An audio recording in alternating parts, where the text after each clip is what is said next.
Hello and welcome to this morning news roundup here on Anfield Agenda. My name is Conor. I'm going to take you through all of the news this morning. We have some news on the £75 million move for Antoine Semenyo. We have some breaking news around Marc Guehi. We have some quotes around Ibrahima Konate. We have some quotes from Jordan Henderson and Steven Gerrard speaking about Trent Alexander-Arnold as well.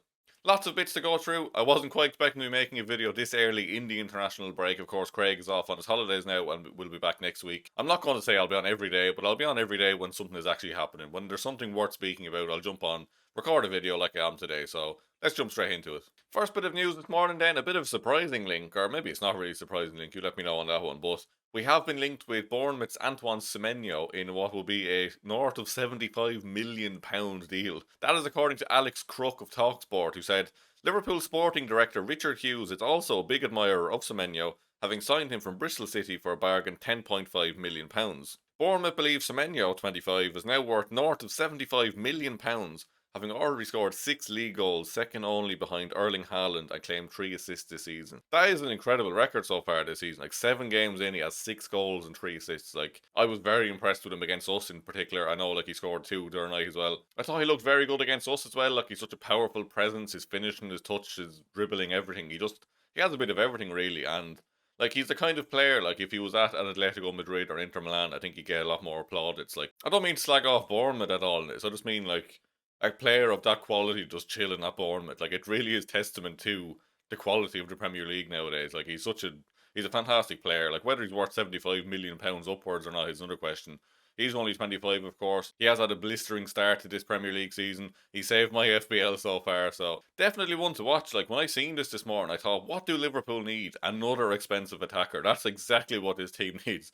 But again, 75 million is a lot of money. He will be a good player. I probably would take him over the likes of Cody Gakpo, looking long term into the future. But whether we actually spend that money or not is another question. Like, we spent a lot of money on attackers. We do need centre backs more than anything.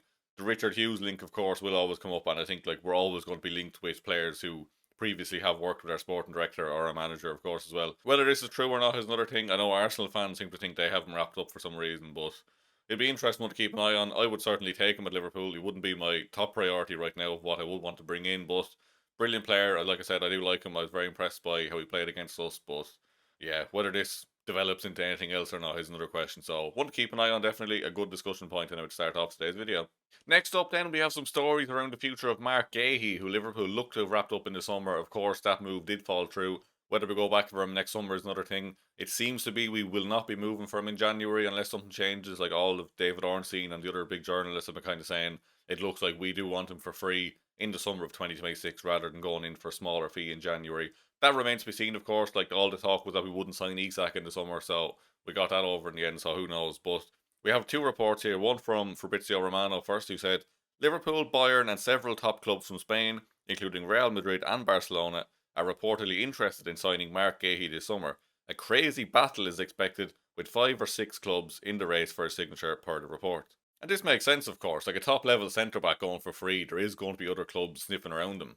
We, as Liverpool fans, just have to be hopeful that after spending the day with like top level Liverpool executives, doing his medical, probably doing his press stuff, probably cutting about in Liverpool gear for the whole day that day, like, it's surely that has to have an impact on him. Like, he had decided his future was at Liverpool and that got pulled at the last minute. Like, I don't think his mind is going to be changed that much when other clubs come in. I think he wanted to join Liverpool in the summer. Let's just hope he keeps that mindset and wants to join us next summer, because I think he will be a fantastic signing for us, and to lose out on him would be, it'd be heartbreaking after what, like, how close we were to getting him. Like, it was just so close and it just had to fall apart at the last second. But yeah, like I said, let's just hope that he still wants to be red. In contrast to that then, we did have a report from Florian Plettenberg this morning, who said, breaking, Marc Guehi's dream move is Real Madrid. Why, it's always just Real Madrid, isn't it? Like, every one of these reports, every player on the planet seems to just dream of Real Madrid. Like, it's getting boring at this point, isn't it?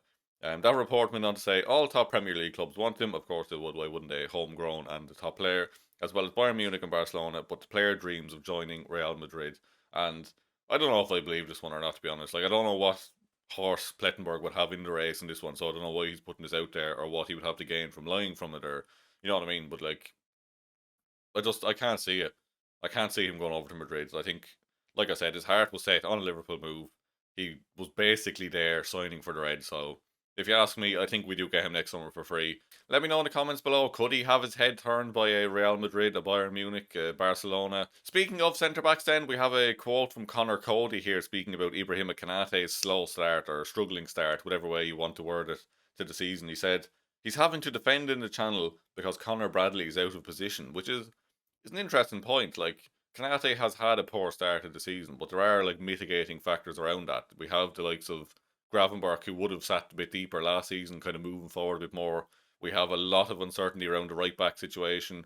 Now we have Mamardashvili coming in instead of Allison, and not to say he's any worse than Allison or anything that way. It's just building up these relationships and trust on the pitch, and then like getting used to where players do position themselves. Like, it is a big thing, and I know Van Dijk has had that on the left as well. Obviously, with Kerkez coming in, but like there's a lot of chopping and changing right back. Like, you have Conor Bradley for some games, you have Frimpong for some games, you have Szoboszlai for some games. Like, it's going to be difficult. So I don't know what way to pass judgment on this. Like, I think Konate has been poor this season, obviously, and I know he's a lot better than he has shown this season so far. But whether you can blame Conor Bradley specifically, I don't know. I don't think that's fair. But like, I can understand the general point you're trying to make, just like the uncertainty and the chopping and changing around that position obviously doesn't help him.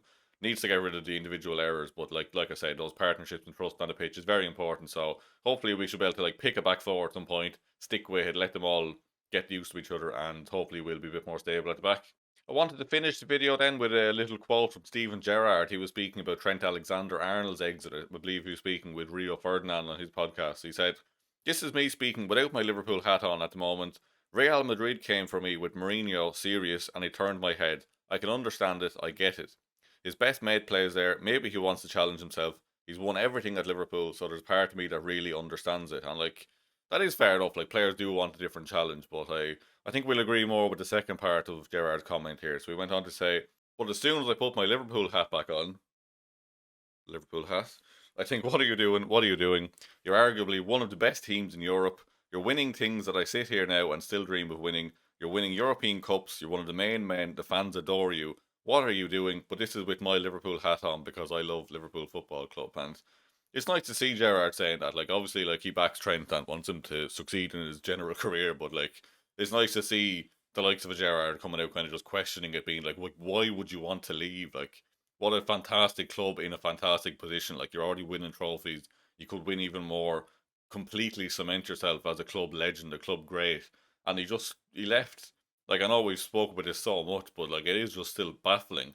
Like, I can understand players wanting to challenge themselves in different environments, but like, you're a local lad playing for your own team that you supported your whole life, winning trophies, probably going to win countless more trophies. Like, why would you want to leave? It's baffling. And like, he's going to be slaughtered in Madrid long term. Like, I just can't see working out long term. Like, he's already had a bit of an injury setback, and he's already had a bit of the media on him, and he's had Carvajal coming back, of course, taking his position. Like, I can't get my head around it, to be honest. It's one I'll never understand. But yeah, I thought that was just an interesting quote from Gerrard to bring up there. So do let me know what you think of that anyway. I just thought it was an interesting quote to bring up from Gerrard. I think, like, with his Liverpool hat on, he's thinking, like, of course, why would he leave? But maybe there are other factors that maybe, like, don't know. Suppose if you're just not that kind of person, maybe you don't think that way. But I'm interested to hear what your thoughts on that are. That's all for me for now anyway. I'll be back at some point during the week, of course, whenever there is news breaking. But for now, please do hit the subscribe button, hit the like button, and we'll talk to you soon. Thank you very much for watching.